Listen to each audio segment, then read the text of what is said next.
تاجیکستان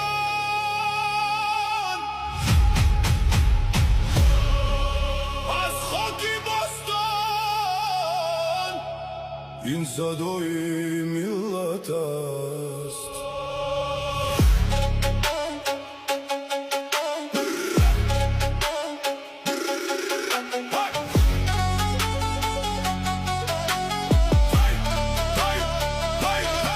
از زمین باستان از خاک اوریایی مراسم و بزرگ تاریخی تلایی نام اسماعیل سامانی در دلها صدا پدری دولت داری افتخاری ما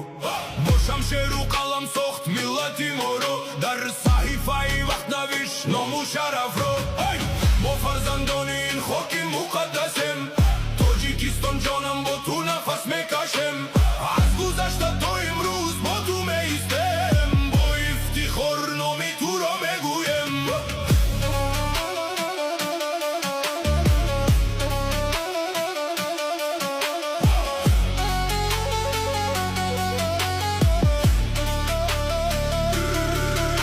رودکی صدا داد اولین سخن با کلامش زنده شد روحی هر انسان فردوسی نوشت داستانی قهرمان از شجاعت از ناموس از دل جوان ملت با قلم همیشه زنده ماند با علم و ادب راه نور را پیدا کرد ما فرزندان این خاک مقدسیم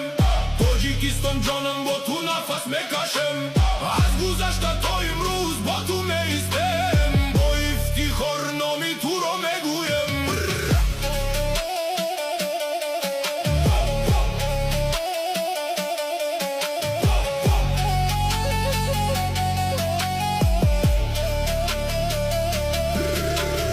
از کوههای بلند تا دشتهای سبز ملتی ما قویست نمیشود هرگز پست با نام رحمان دولتی ما استوار یک دل و یک جان ما همیشه آماده ای کار پرچه بالا این افتخاری ماست